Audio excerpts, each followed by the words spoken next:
Y leemos en el nombre del Padre, del Hijo y del Espíritu Santo. Y quiero que pongan mucha atención porque lo voy a leer. Si me lo puede poner en pantalla, aleluya, gloria a Dios. Favorecido pero no formado. Ese es el nombre de la prédica. A veces somos favorecidos, pero no estamos debidamente formados para ese favor que Dios quiere con nosotros. Entonces estamos en Génesis, voy a leer en pantalla con el permiso de ustedes. Dice: habitó Jacob en la tierra donde había morado su padre, en la tierra de Canaán. Esta es la historia de la familia de Jacob. José, siendo de edad de 17 años, tomen nota, 17 años, apacentaba las ovejas con sus hermanos. Y el joven estaba con los hijos de Bilha y con los hijos de Silpa, mujeres de su padre, e informaba a José, a su padre, la mala forma de ellos. Yo quiero que se detenga un momentico aquí en el 2, porque lo voy a leer en esta versión para que usted entienda más adelante lo que yo le voy a decir. Dice: y José informaba a su padre la mala conducta de sus hermanos. Medio chismosito, ¿verdad? Ok, sigamos adelante. Y amaba Israel, es decir, Jacob, a José más que a todos sus hijos, porque lo había tenido en su vejez, y le hizo una túnica de diversos colores. Este versículo 3 es muy importante. Porque ¿qué tiene de malo que le hagamos una túnica a nuestro hijo? ¿Verdad que nada? ¿Y qué tiene de malo que querramos a nuestro hijo porque lo concebimos en nuestra vejez? Nada.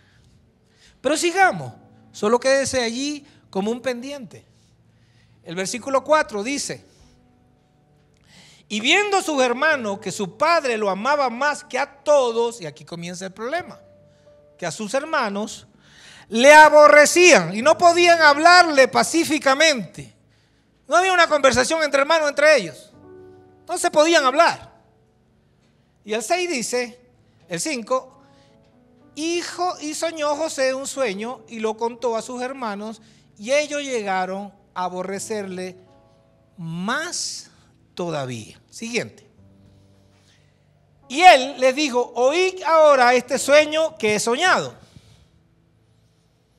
He aquí que atábamos manojos en medio del campo, y he aquí que mi manojo se levantaba y estaba derecho, y que vuestros manojos estaban alrededor y se inclinaban al mío. Le respondieron sus hermanos: ¿reinarás tú sobre nosotros? ¿O señorearás sobre nosotros? Y le aborrecieron aún más. ¿Cuántas veces he dicho aún más? Varias. O sea, la cosa iba en escalada. Aún más. A causa de sus sueños y sus palabras. Sabemos el motivo en este versículo por cuál había sido el volumen, el motivo de aumentar el volumen de aborrecerlo como hermano. En el versículo 9 dice: soñó aún otro sueño, de paso, no uno, dos. Y dice: y lo contó a sus hermanos, diciendo: he aquí que he soñado otro sueño, y he aquí que el sol y la luna y 11 estrellas se inclinaban a mí. Sigamos. Y lo contó a su padre y a sus hermanos. Y su padre le reprendió por primera vez. Y le dijo: ¿qué sueño es este que soñaste? ¿Acaso vendremos yo y tu madre y tus hermanos a postrarnos en tierra ante ti? Y sus hermanos le tenían envidia, ojo malo, envidia, mas su padre meditaba en esto. Después fueron sus hermanos a apacentar las ovejas de su padre en Siquem. Y dijo Israel, Jacob, a José: tus hermanos apacentan las ovejas en Siquem. Ven y te enviaré a ellos. Y él respondió: heme aquí. 14. E Israel le dijo: ve ahora, mira cómo están tus hermanos y cómo están las ovejas, y tráeme la respuesta, y lo envió del valle de Hebrón hasta que llegó a Siquén. Esta historia nos muestra cómo una actitud que parece inocente, diga inocente, como sentirse especial de la forma como fuiste criado, como te trató tu padre o tu madre, y saber que tienes un favor especial con Dios, algunos dones, algunos talentos, algunos sueños. Pero ¿cómo puede esto llegar a convertirte o a convertirse en una forma de orgullo que daña las relaciones y abre puertas a un conflicto? Les voy a pedir que me regalen toda la atención posible. No estamos hablando de un orgullo evidente. No estamos hablando de una persona arrogante, altanero. Estamos hablando de un orgullo sutil, bien disfrazado, bien escondido, que se disfraza y que se esconde detrás de buenos hábitos como la bendición, el favor, los sueños. Pero esto tenemos que tener mucho cuidado a entender que puede terminar separándonos de las personas que amamos y abrimos una puerta para ser candidato a aprender en la Universidad del Desierto. Debemos saber que Jesús, todos nosotros debemos saber que Jesús nos sacó de la oscuridad.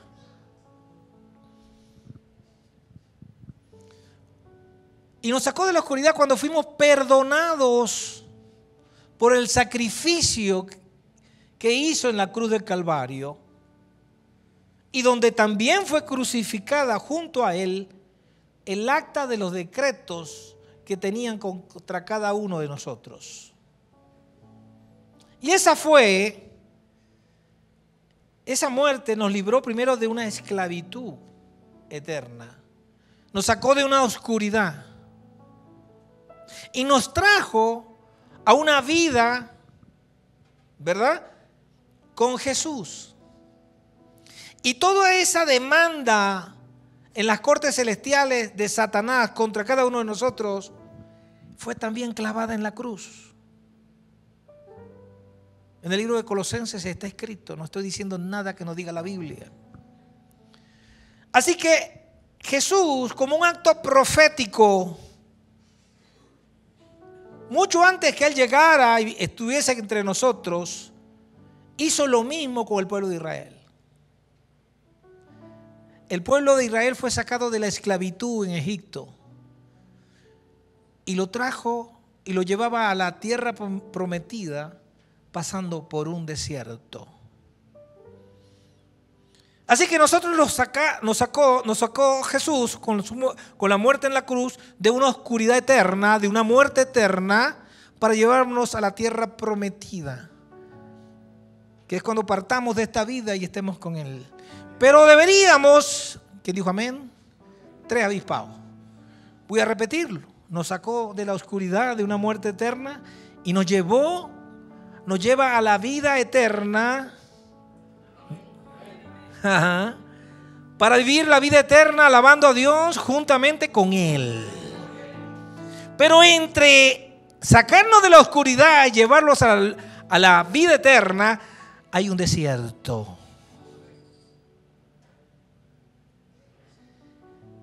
Y la palabra es tan exacta y completa que la profecía de sacar al pueblo de Israel de Egipto se asemeja al pueblo de Dios, su iglesia.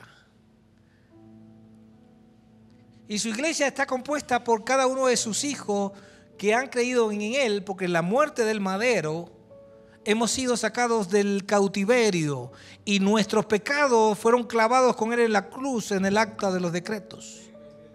Por lo tanto, usted y yo Salimos de Egipto y vamos directamente a la tierra prometida, pero hay un desierto. Y ese desierto se llama iglesia. ¿Y qué hacemos en la iglesia?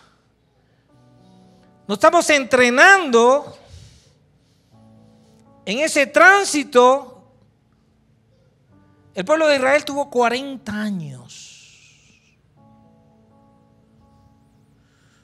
Muchos de nosotros posiblemente podemos estar en esta vida más de 40 años sin cumplir con el propósito que Dios nos ha traído aquí. Para recibir la libertad, el desierto representa el entrenamiento, diga entrenamiento. Y duraremos en el desierto el tiempo que sea necesario para que aprendamos. ¿Y qué debemos aprender? A vivir como un hijo de Dios. Y cuando partamos de esta vida, nos gozaremos en el reino de Dios, en la vida eterna. ¿Quién dice amén? Yo hubiese dicho amén a eso. Así que nosotros somos su pueblo, judíos y gentiles. Ahora no somos un pueblo separado, sino juntos, un solo pueblo. Primera de Pedro, capítulo 2, versículo 9-10. Por favor. Primera de Pedro, capítulo 2, versículo 9 y 10. Se describe refiriéndose a nosotros como un pueblo para Dios. Pero ustedes, dice la palabra, no son así porque son un pueblo elegido. ¿Quiénes somos los elegidos? Los que hemos creído en Jesús y en la muerte de Jesús en la cruz para ser salvos. ¿Quién dice amén a eso? Y leemos en pantalla. Me encanta leer en pantalla porque así leemos conjuntamente. Mas vosotros sois linaje escogido, real sacerdocio, nación santa, pueblo adquirido por Dios. Dios nos adquirió a precio de sangre. Y dice la palabra, pueblo adquirido por Dios, para que anunciemos las virtudes de aquel que nos llamó de las tinieblas a su luz admirable. ¿Para qué nos pasa por el desierto? Para que aprendamos y podamos anunciar las virtudes. No es responsabilidad mía en esta iglesia solamente predicar la palabra. Dice la palabra de Dios que es responsabilidad de todos los que estamos aquí. ¿Quién dice amén? Por eso pueden mostrar, dice la palabra, mostrar a otros la bondad de Dios. ¿Y cómo podemos mostrar la verdad de Dios? Conociendo la palabra de Dios y conociendo para qué funciona, para qué sirve la palabra de Dios. Por eso Él nos ha llamado a salir de esa oscuridad y entrar a la luz maravillosa. Porque antes no teníamos identidad como pueblo, ahora la tenemos. Porque somos linaje escogido de Dios. ¿Quién dice amén a eso? Usted tiene identidad de Dios y también le dio brazos para aplaudir. Levanten la mano ahí. De verdad, levántela con ganas. Ayúdate a Dios que tiene el Señor. Mire, dele gracias a Dios que Dios le dio un brazo largo. Dele gracias a Dios, aleluya. En esta iglesia, los que están viniendo por primera vez, a nosotros nos gusta predicar juntos. Usted está predicando conmigo hoy, así que me anima, ¿verdad? Amén. Amén, ok. A nosotros nos llamaron a salir de ese cautiverio. Nos dan un sacerdocio para luego partir a la vida eterna. Y en ese sacerdocio nosotros vamos a predicar la palabra de Dios, dice la palabra. No lo digo yo. Una vez que aprendamos a vivir como hijos de Dios y corrijamos nuestras imperfecciones, podemos avanzar a la gloria, a la presencia de Dios, a la vida eterna. Pero hay que hacer un trabajo. ¿Y cuál es el trabajo? Mostrar a otros la bondad de Dios por medio de tu comportamiento y por medio de predicar con tu comportamiento y tu testimonio que eres un hijo de Dios. No hay otra manera. Ahora entremos en materia. Dicho esto, el contexto de la historia bíblica de José se desarrolla en la época patriarcal, donde Jacob, Israel, tenía 12 hijos. Y el penúltimo de ellos se llamaba José, quien tenía apenas 17 años. Y quiero hacer un inciso acá. Siempre nos ha dicho, pobrecito José, que lo vendieron sus hermanos, todo lo que tuvo que soportar en la cárcel y en esto. Pero ¿cuáles fueron las razones? ¿Quién nos ha predicado de quién provocó todo esto? ¿Por qué esto sucedió? Y muchos podrán decirme, porque estaba seleccionado, porque él iba a salvar tanto a los egipcios como a los israelitas, porque venían una hambruna. ¿Quién provocó la hambruna, Bolívar? Porque si él no hubiese actuado como actuó, a lo mejor no hay hambruna. La historia sería otra. Pastor, pero usted no puede decir, claro que puedo decir eso. Dios es infinitamente, Él puede hacer con nosotros lo que Él quiere. Y la historia a veces la tiene que reescribir todos los días por nuestro comportamiento, por nuestra forma de vivir. Por eso el pueblo de Israel duró 40 años y no 15 días o 7 días que dura ir directamente, pero Él los confundió porque todavía necesitaban aprender. Diga, el desierto es una universidad. El desierto es una universidad. José tenía solo 17 años cuando esto ocurrió. Era un joven. Hay muchos jóvenes hoy de 45. Y no porque son jóvenes, sino porque todavía no han madurado. Ay, nadie dice gloria. Alábalo. Yo quiero que usted entienda esta prédica, usted no se le va a olvidar esta. Vamos a la Biblia, dice en Génesis 37:3. Leímos, decía que Jacob amaba más a José que a todos sus otros hijos. Y José era el infiltrado del padre, lo leímos, ¿se acuerda? Dice, pendiente con esto. Porque dice la palabra, porque le contaba todo lo que hacían los hermanos. Y le decía, ¿sabes qué, papá? Estos hijos tuyos sí se portan mal, aquí el que se porta bien soy yo. No hay mejor hijo como yo. Sí, vamos a ver la otra cara. A veces nos ponemos religiosos y pensamos que la cosa es por un solo carril. Pero vamos a hablar como si estuviésemos viviendo en la época. Ese favoritismo no fue oculto, sino que se mostró abiertamente a todos sus hijos. Jacob optó por regalarle una túnica de colores. ¿Se acuerdan que les dije? Cuídense de esto, grábense. ¿Qué tiene de malo regalar una túnica de colores a José? Esa prenda tenía un significado muy especial en esa época. No era cualquier túnica. Esta túnica diseñada por Jacob, no confeccionada por Jacob, era elaborada solo para los primogénitos y para los príncipes. Esto le daba a José un estatus superior a la de sus hermanos.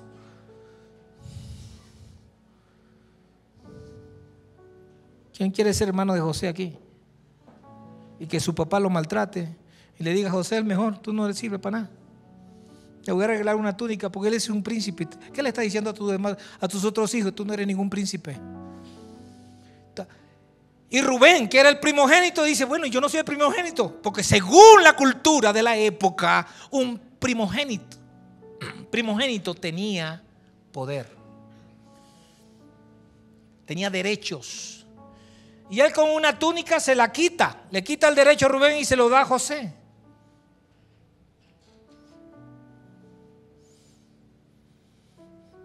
Esto provocó que sus hermanos lo envidiaran y lo llegaron a odiar.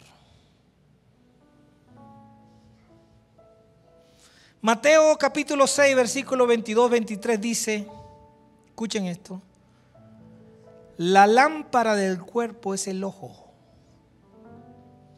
Así que si tu ojo es bueno, todo tu cuerpo estará lleno de luz, pero si tu ojo es malo, todo tu cuerpo estará en tinieblas. Y sucederán cosas.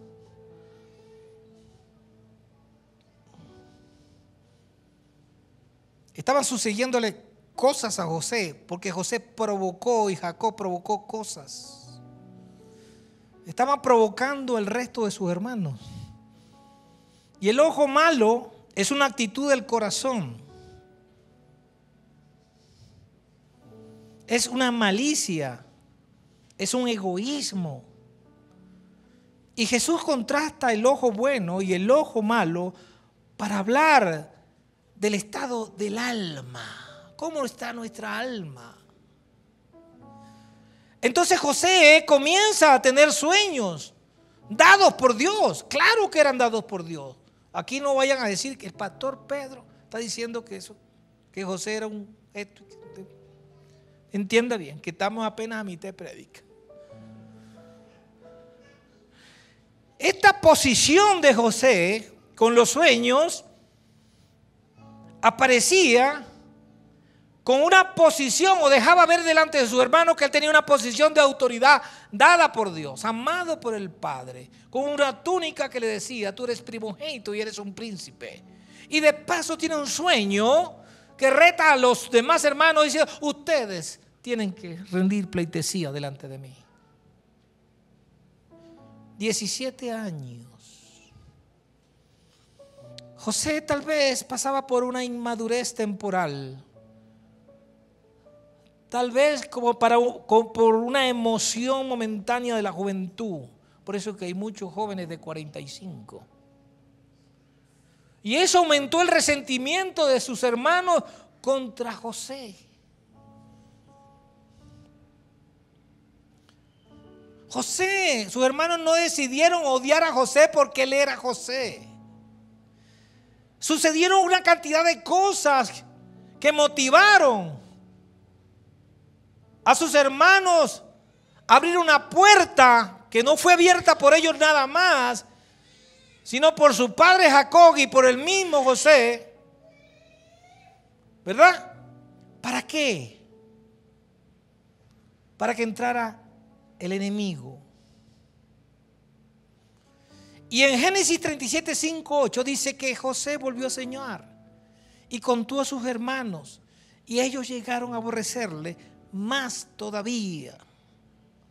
Resulta que estamos en el campo atando unas gavillas y una gavilla estaba parada y ustedes eran las otras gavillas. ¿Y por qué no era la gavilla? Y todos ustedes se rendían pleitesía delante de mí. José tenía un llamado real. Era un llamado de parte de Dios, pero la forma como él lo estaba compartiendo con sus hermanos no era la mejor. No mostraba humildad. No mostraba sensibilidad por sus hermanos. Sus comentarios no buscaban edificar, sino tal vez llamar la atención. Y para una época donde el primogénito tenía, culturalmente hablando, un poder especial, como es el caso de Rubén, quien era realmente el primogénito. Esto nos enseña que el orgullo no siempre se ve como una actitud desafiante. Se ve como un comportamiento sutil, como una seda, como un sin querer queriendo. A veces disfrazada de entusiasmo, inmadurez, como emoción. pero en el fondo hay un deseo de sentirnos superiores a los demás. Y esto termina siempre siendo orgullo, llámese como se llame. Y esto José lo demuestra cuando le decía a su padre lo malo que hacían, el comportamiento malo que hacían sus hermanos. Pero es que el papá también alimentaba ese comportamiento de José. En el versículo 11 de Génesis 37, dice que mientras sus hermanos lo envidiaban, su padre meditaba en ello. Y quiero que pongan atención en esto. Es decir, Jacob veía que algo especial estaba en su hijo, pero no se daba cuenta el daño que estaba causando al no actuar con equilibrio de enfrentar cuando él enfrentaba a sus demás hijos. Hermanos, padres y madres que están aquí, yo he oído esto muchas veces. El hijo preferido, el amigo preferido, mi amiga preferida. Pero Dios en la Biblia dice que no tiene a ningún preferido. Y nosotros tenemos que ser como Jesús. Jesús no tuvo preferido. Si usted se siente preferido, es una relación suya con Dios. Pero no tiene por qué estar acusando a sus hermanos, ni tampoco estar diciendo los sueños que Dios sí tiene para contigo, como para sentirte por encima de los demás. Querida iglesia, si Dios nos bendice y nos da sueños, es para que te formes y puedas llegar a concluir tu propósito. Pero cuando en nosotros no hay humildad, no hay carácter, podemos convertir estas bendiciones en un motivo de tropiezo, como le pasó a José. Podemos ver acá que José fue favorecido, pero también tuvo que ser formado. Diga formado. Formado. Dios permitió que pasara por el pozo, por la esclavitud y por la cárcel. Antes que José gobernara a Egipto, él tuvo que pasar por el pozo, la esclavitud y la cárcel. Pero si Dios lo hubiese querido como estaba actuando José, ¿por qué lo hizo pasar por el pozo? ¿Por qué lo hizo pasar por la esclavitud? ¿Por qué lo hizo pasar por la cárcel? Pablo dice en Romanos 12:3, ninguno tenga más alto concepto de sí mismo del que debe tener, sino que piense con cordura. José no estaba pensando con cordura, pero Dios lo necesitaba humilde. Tenía el propósito, tenía el sueño, tenía el respaldo de Dios, pero necesitaba carácter, necesitaba humildad, necesitaba ser formado en su propio carácter. Bueno, no en su propio, en el carácter de Jesús, en el carácter de Dios. Y esto significa que nosotros no nos podemos creer más que los demás. Así Dios le hable, Dios le use. Estoy cansado de ver en las plataformas gente que se cree mejor que los demás, cuando usted y yo somos igualitos delante de Dios.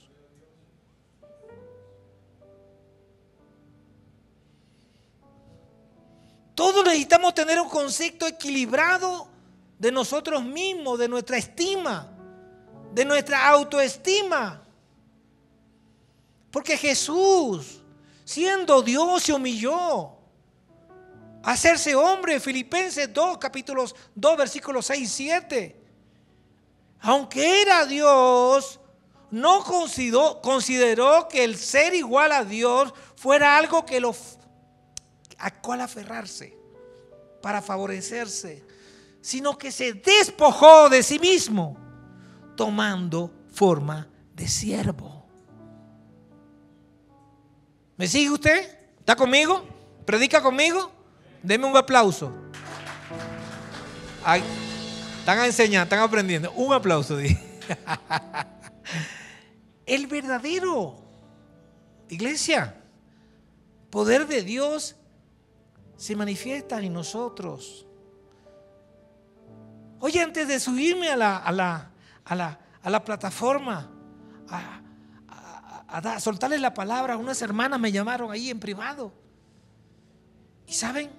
Me dieron una palabra que yo estaba esperando. Yo estaba orando. Señor, confírmame esto. El Señor habla, nos responde y usa a cualquiera. Déjese usar por Dios. Deje de buscar tanto defecto en lo que no tiene que buscar usted.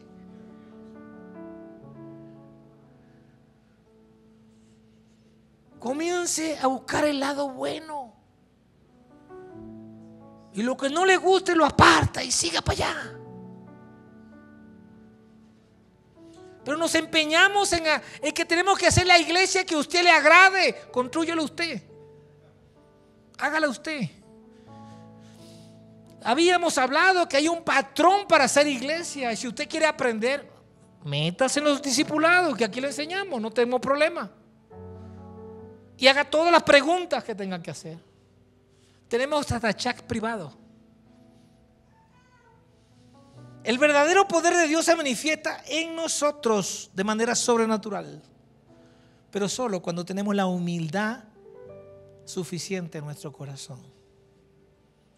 Cuando hay altivez, vas a tener que ir al pozo, vas a tener que ir al cautiverio, vas a tener que ser esclavo, vas a tener que estar en prisión. Ese es el desierto. ¿Cuánto tiempo quiere estar en el desierto? ¿Cuántos años tenía José cuando esto pasó? ¿Sabe cuántos años tenía José cuando llegó a ser faraón? 30. ¿Sabe cuántos años pasaron? 13 años de formación. ¿Y sabían ustedes que José había interpretado los sueños en la cárcel de dos compañeros presidiarios?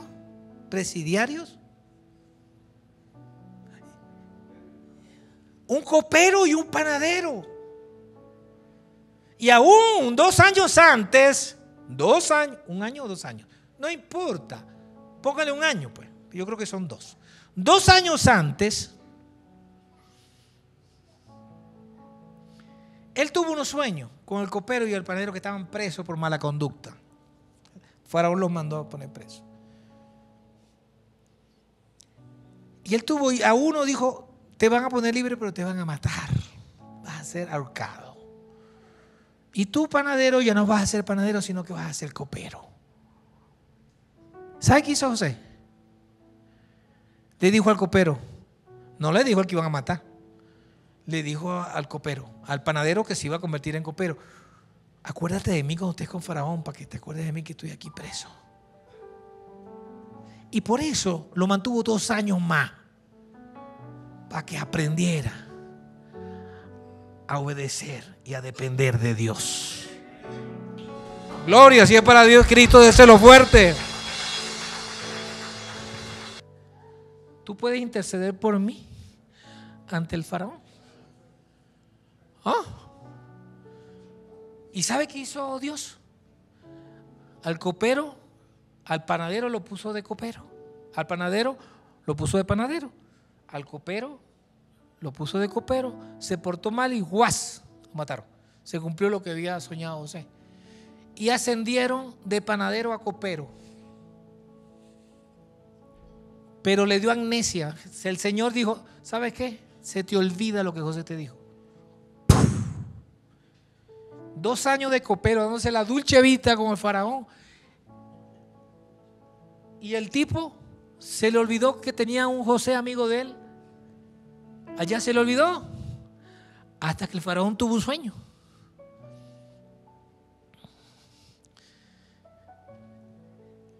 Y ahí vino Dios y le dijo al panadero que ahora era copero: acuérdate, José.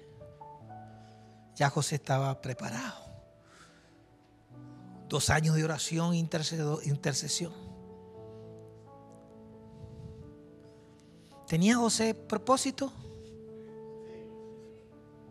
¿Tenía sueños? ¿Eran de Dios? ¿Tenía carácter?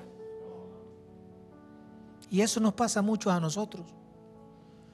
A veces tenemos propósito, tenemos los sueños, tenemos el talento, pero no tenemos el carácter.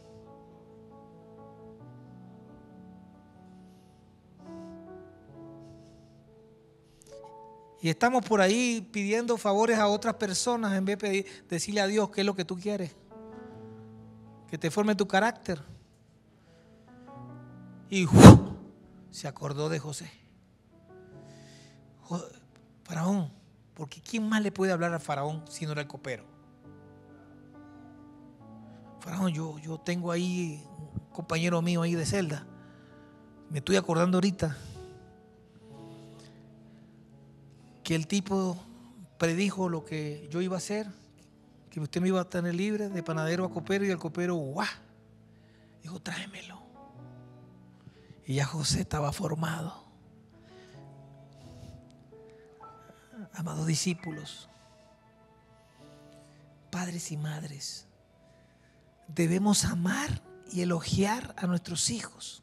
Sí, está bien, pero sin crear favoritismo de unos con otros. Todos necesitan la misma formación y la misma afirmación. Todos.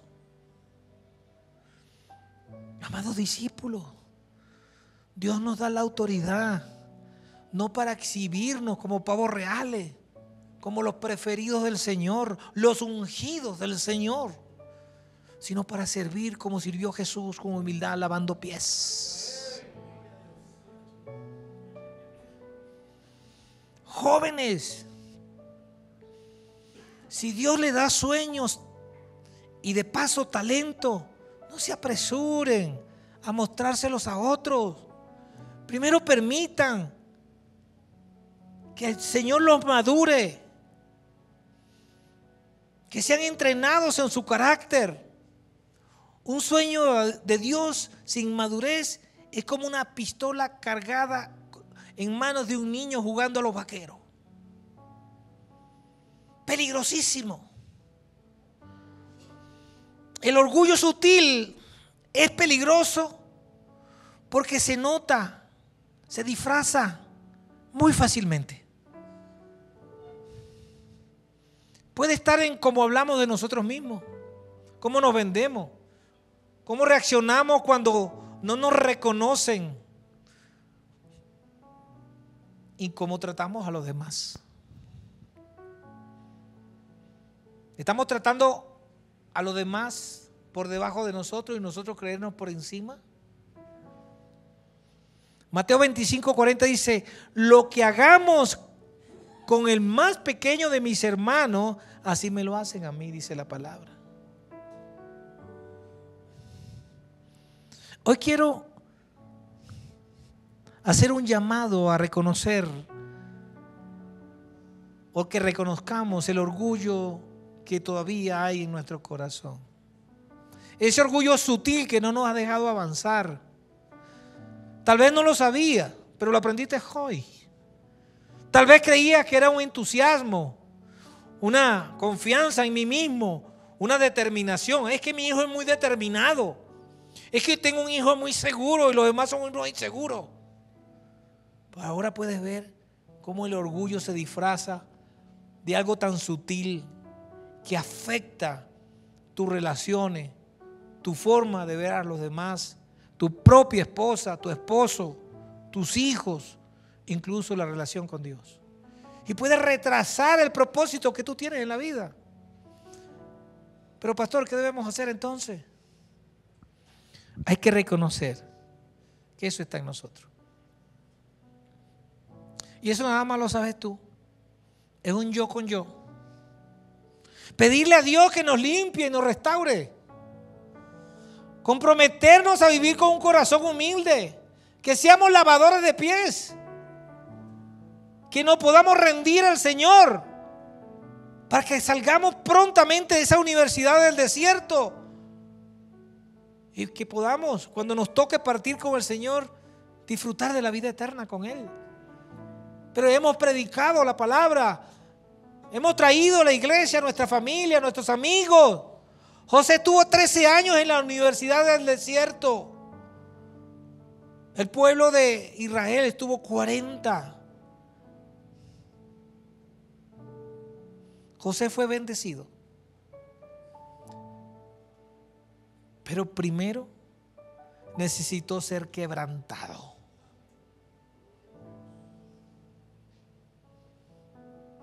Necesitó ser entrenado.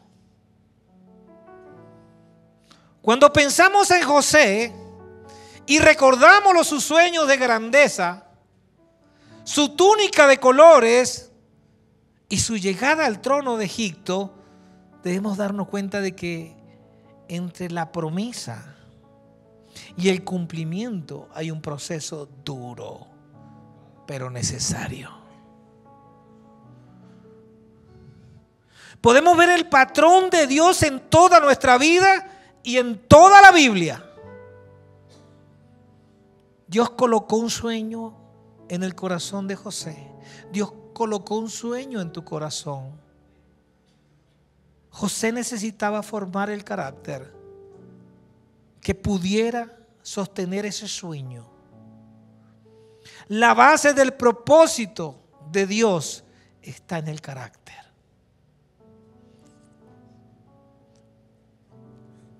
Y les hablo un hombre que ha tenido que ser procesado en el carácter.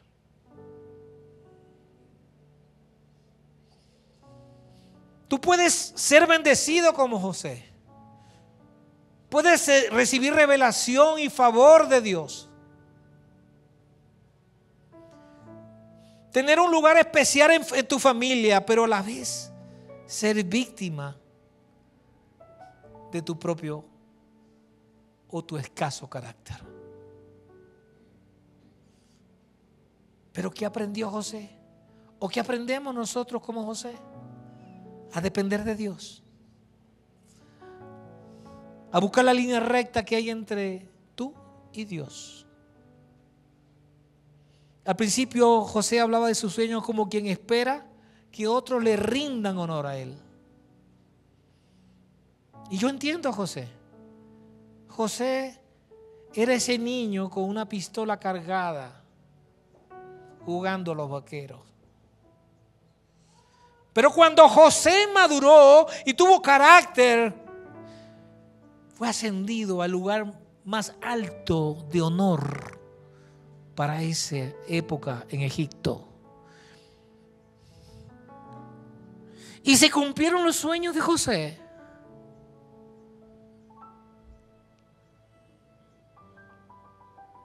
Incluso José servía en lo oculto, en la casa de Potifar, en la cárcel, en el anonimato. José sirvió con excelencia. José era algo especial. José tenía los dones, los talentos, las cualidades, el llamado. Aprendió que el liderazgo verdadero nace en el servicio, en poner primeramente a Dios. Todo lo que hagas en tu vida, hazlo como para Dios. Debes perdonar y sanar tu corazón. José lo hizo cuando vio a sus hermanos de nuevo. Y la hija del faraón lo ayudó y lo apoyó. Recuerda, José, son tus hermanos y tú eres la máxima autoridad de Egipto. Recíbelos. La ayuda idónea representa algo crucial en nuestras vidas. Esposos, ustedes son la ayuda esencial de sus esposas. Tenemos que aprender a perdonar y a sanar. Sanar relaciones, a quebrantarnos, a no creernos lo que no somos, a ser como Jesús. Y ahí es donde viene la sabiduría. Comienza a reinar en tu vida una sabiduría que jamás pensaste que ibas a tener.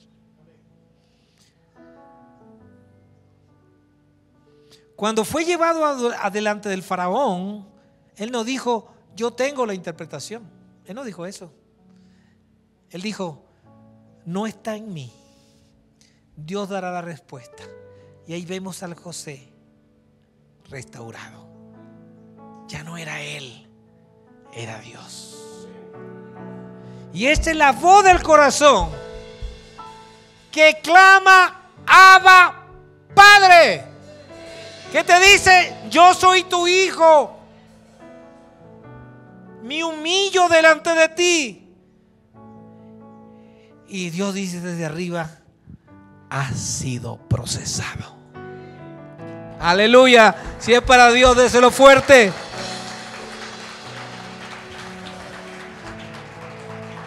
Querida iglesia, para cerrar, no querramos la bendición sin el proceso. Sería una locura. No querramos el cumplimiento de tu propósito sin la debida formación. Sería una locura. Pero el propósito de Dios se trata de lo que hará a través de ti y de lo que Él hará en ti para lograrlo. Él debe trabajar tu corazón. Abre tu corazón. Abre tu corazón. El libro de Santiago capítulo 4 versículo 6 dice, Dios resiste a los soberbios, pero da gracia a los humildes. El orgullo, aunque sea sutil, frena nuestro crecimiento espiritual, pero la humildad nos posiciona para recibirla. No huya del proceso. No malinterprete la prueba. Dios no se ha olvidado de ti. Está trabajando en ti. Está trabajando en tu interior. Prepárate para algo mayor. Prepárate. Que como José podamos ser bendecidos. Pero también previamente debemos ser transformados. Que no llegues a la cima con un corazón altivo,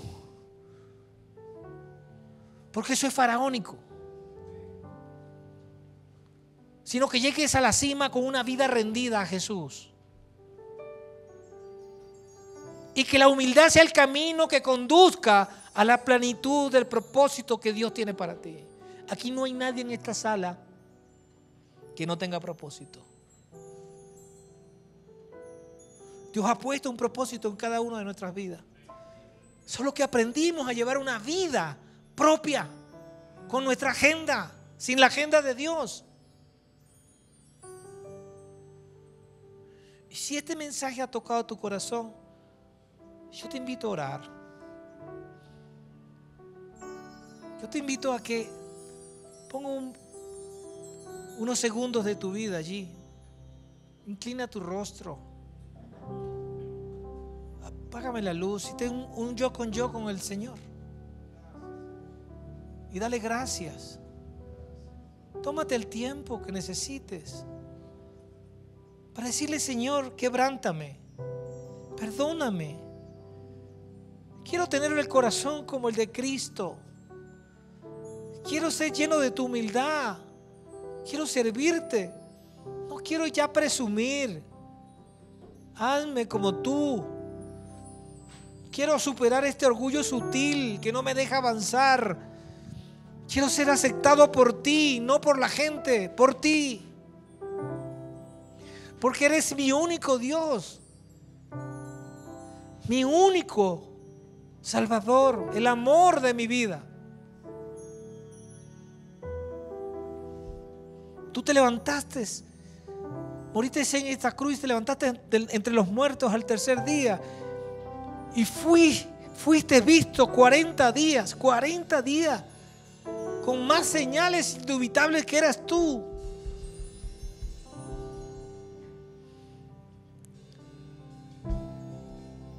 Gracias, Padre Santo, por esta bendición.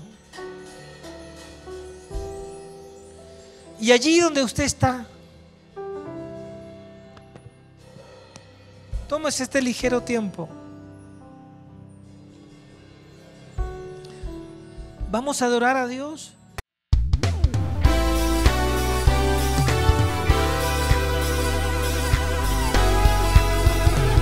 Edifiquemos el cuerpo de Cristo y su fundamento, discipulando alabanza profética y predicando, edificando a los santos en la obra del ministerio, hombres nuevos, limpios y llenos de su Espíritu Santo.